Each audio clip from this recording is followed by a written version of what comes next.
continuation of what I was telling you before. This is a relatively short lecture, and then the last lecture is again long lecture.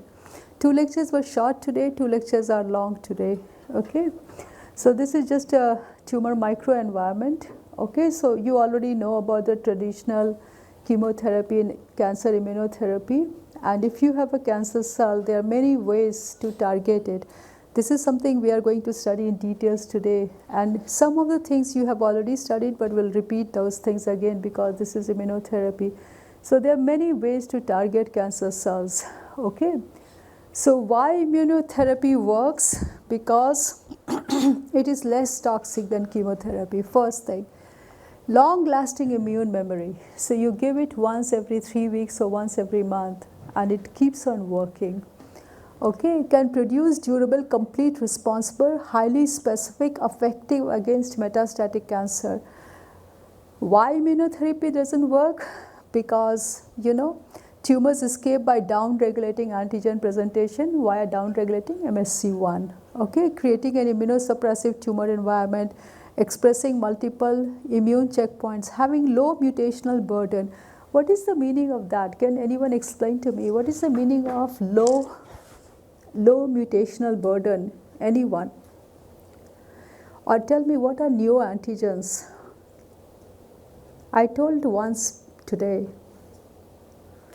Antigens that they're going to have later on. Little bit different definition. What are neoantigens? It's a part of cancer which is represented. Yeah, it is specific to cancer. Neoantigens are only present in cancer. They are not present in normal cells. So what happens is that if it is not undergoing mutation all the time, it will have less neoantigens. Correct? So less mutational burden. See, if you're changing yourself quite a bit, then there is a chance you will get caught.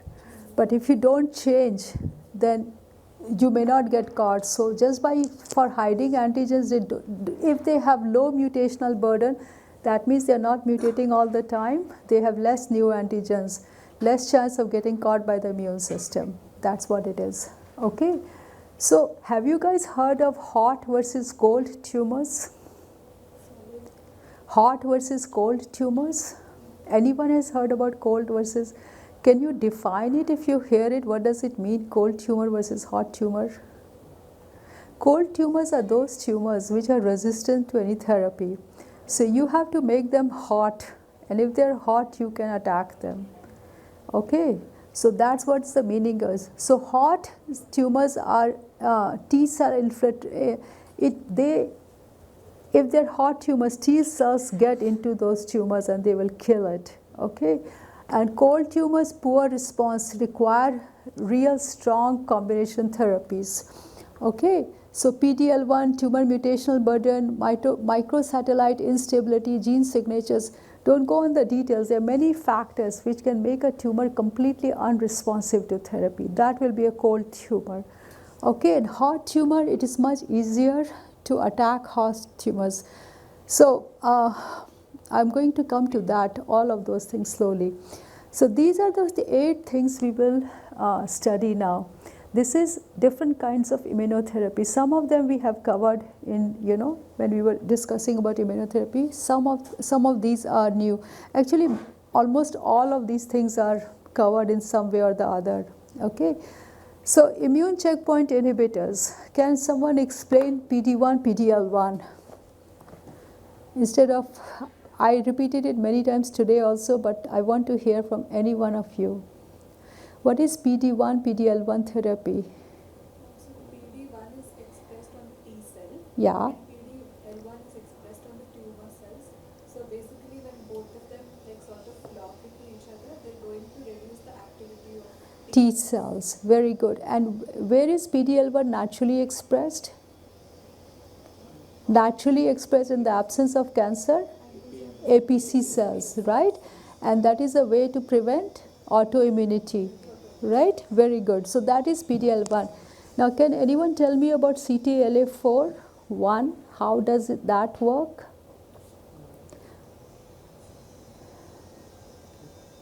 You might get these questions on Saturday. because this is something we kept on saying again and again and again. So CTLA4, how does it work? Anyone? Yes, go ahead. When B7 interact with CD24, they activate T cells in the brain. But it's a checkpoint basically. When CTLA4 inhibit the binding of B7 and CD28, so it causes an inactivation of T cells. Okay, that is absolutely correct. But tell me a little bit more about it. What is, why they are interacting in the first place? Just to prevent the autoimmunity, hyperactivity of T cells. No. So APC cells are interacting with T cells. What is the first signal? What is the second signal? The first signal is MSC2 is presenting it to T cell receptor. And the second signal is CD28 is locking up with B7, correct? This is normal and T cells are activated. Then what happens? Tumor cells do what? So the naturally just one second. So T cells will upregulate CTLA4 if they are too primed, and then CTLA4 will bind B7, CD28 will not get a chance, and T cells will not be active, right? But how do tumor cells hijack this machinery? By the tracks. So they will recruit tracks. So they will, it is like, you say, okay, I will give you money if you come here, right? So people will come running. So tracks will recruit them by secreting some cytokines, and tumor cells will recruit tracks, and tracks will come running. And tracks have what? CTLA4 receptor, and they will bind with B7, so T cells can no longer bind. Is it clear? That's what it is. So you guys already know how it works. So I'm going to skip this thing. You guys are expert on this thing and how CTLA4 is working. By the way, in here somebody made this picture where they put CTLA4 and PD1 all on the same T cells. I don't know if it is expressed on the same T cells or not. I don't know. Maybe yes, maybe not. So just be cautious about this picture. Don't take it literally. Okay, these are the actual drugs. Okay, the names of this thing. So all of these names have AB in it, right? MAB in it. What does it tell you? Monoclonal antibody. MAB is monoclonal antibody. Very good. If you hear that, you know what it is. We have finished number 1. Number 2 is cancer vaccine. Okay, you guys are expert in cancer vaccines. We already did it.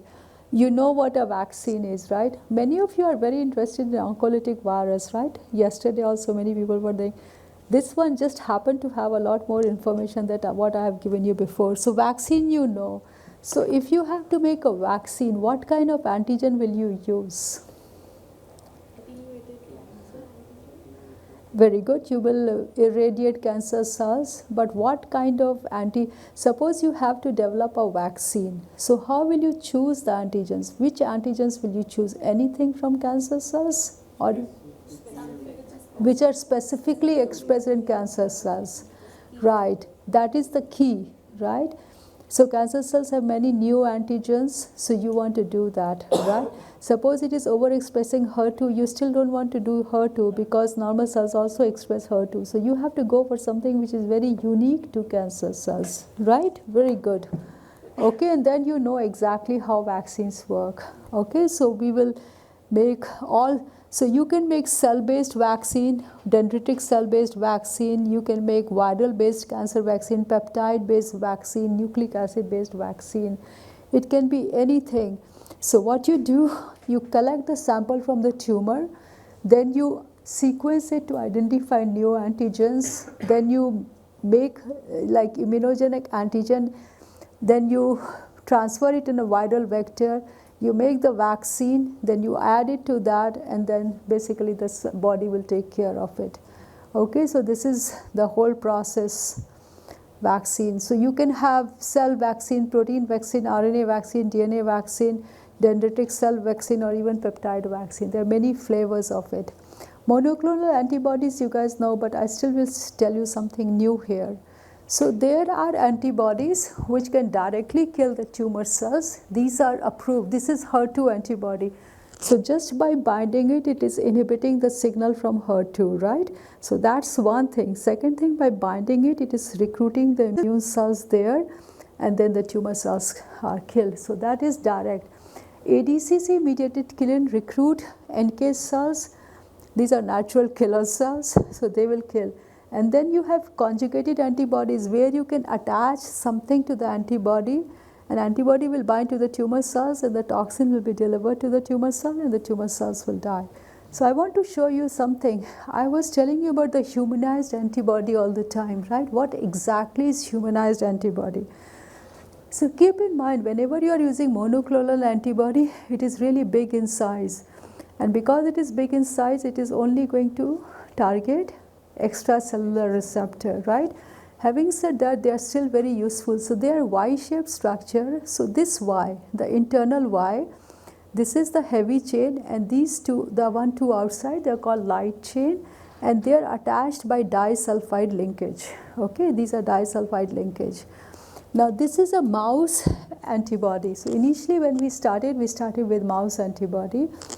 And so 5 were approved, 4 were withdrawn because the immune system reacted against, human immune system reacted against mouse immune system.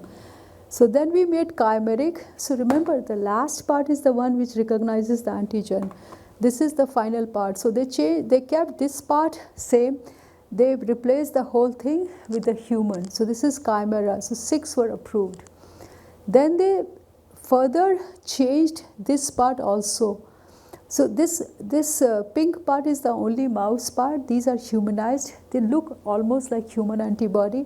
So 31 were approved. 1 was withdrawn. 1 had strong immune response.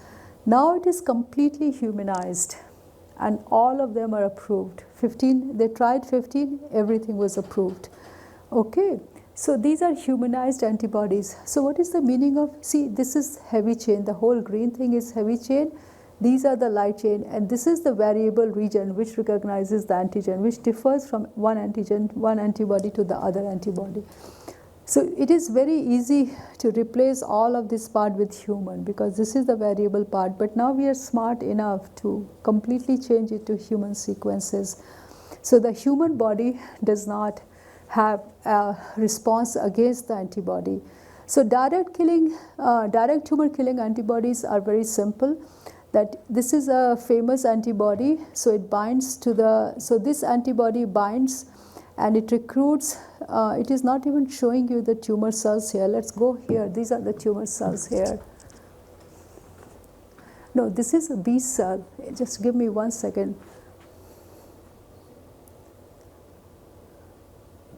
Why is it attacking the B cell? I'm just trying to figure that part out. So this antibody, let's go with this. It will probably tell us in the next one why it is attacking. But this antibody binds to the receptors of B cells, and once it binds to the B cell, basically the NK cells are recruited. Remember the complement protein, complements are proteins, so they recognize this, and then macrophages are recruited, but these B cells are killed, the lysis. I don't know why they are showing this thing there. I have to get back to you. I don't know why. I think I put the wrong picture there. This is the wrong picture there. It's not supposed to be there. Okay, so it is the tumor cells. I'm going to replace it before I send it to you guys, the presentation. So this is the wrong picture. That's why I'm confused. So it is the tumor cell, and they are expressing the receptor like HER2. Herceptin is binding there. Because antibody is binding there, it is turning off the signal in the cell, plus the antibody is recruiting the immune cells, and this tumor has dual attack. Outside internal signaling is blocked, but the immune system is there. That one was wrong, so don't mind, I'll correct that one. Now ADCC is that you are attacking the tumor cells, but you are also recruiting NK cells directly. Okay, so this antibody will have something on this side which will bind to NK cells. So you are actually attacking, you are directly calling upon NK cells to come and kill them. So they are even more effective. But if they don't have those neoantigens or tumor-specific antigens, the antibody will not bind. Okay, so they have to have the antigen there. So what tumor cells will do, if you treat it with their antibody for long, they will hide the neoantigens. And the same therapy will not work after some time. Okay, so conjugated antibody, now you have an antibody, this is the one which will target the tumor, and you attach something, some toxin here. So when this comes here, then the toxin gets inside the cell and the cells will die.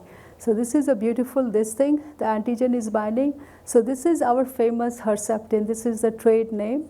So in this we have attached this whole molecule using a linker, and once this gets thin, then it is double attack, okay, and the tumor cells will die. So usually, so I will take this example again. So when you are cooking something, you smell, after some time you don't smell, and then you smell again.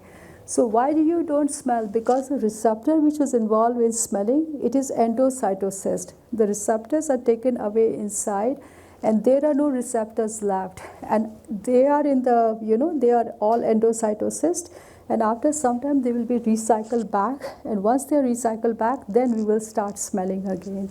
So that's what it is showing. When the antibody binds the receptor, it is taken inside, and then if there is a toxin bound to it, the toxin will be released inside the cell, and it will kill the cells. Okay, so you can attach radioactivity, and radioactivity will go inside the tumor cells.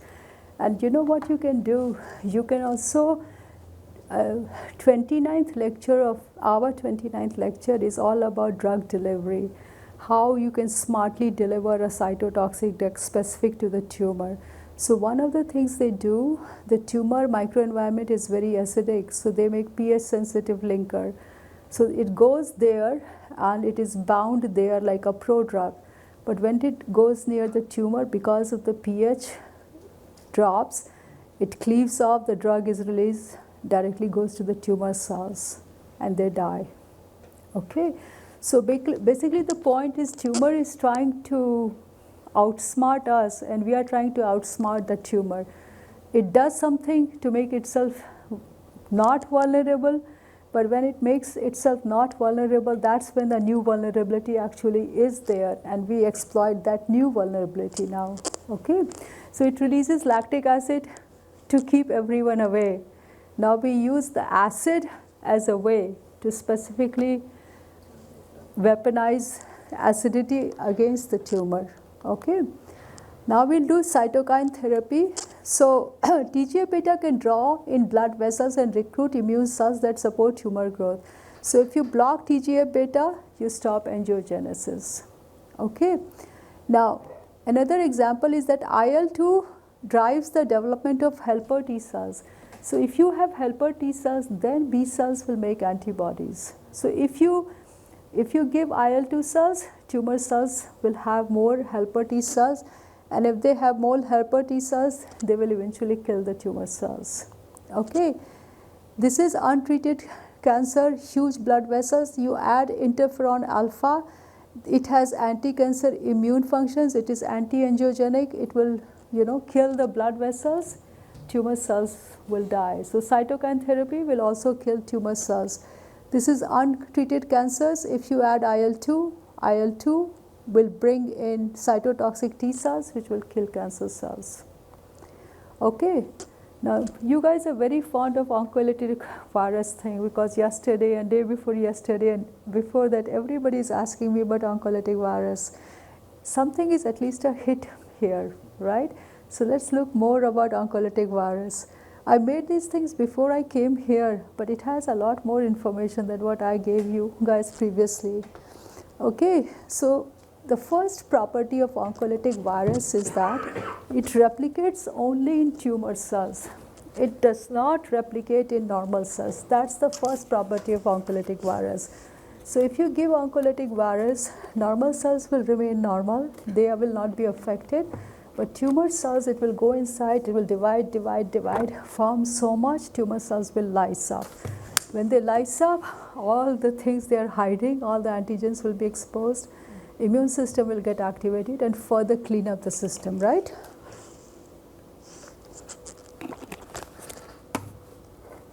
So this is so virus infects tumor cells, replicate, burst cancer cells, releases tumor antigens, stimulates T cells. Now virus here, even if it goes, it cannot replicate. So normal cells are unharmed. Tumor cells, it makes a whole bag of viruses burst open and they die. So this is what is shown here, and now immune system will get activated. Okay, so healthy cells, nothing happens.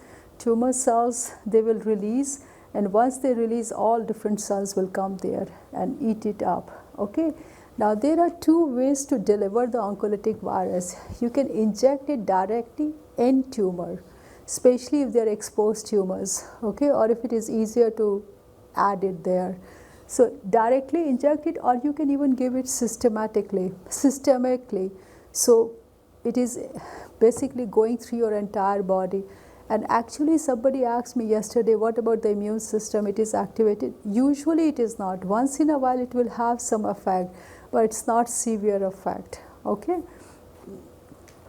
So these viruses also, if you give it systemically, then they can also affect the tumor microenvironment, because obviously they will lyse it up, so all the things will be exposed and tumor cells will go, and they also inhibit anti-angiogenesis, and they will also infect the nearby tumor cells because they will spread all over the place.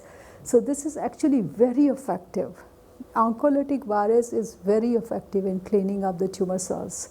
Okay.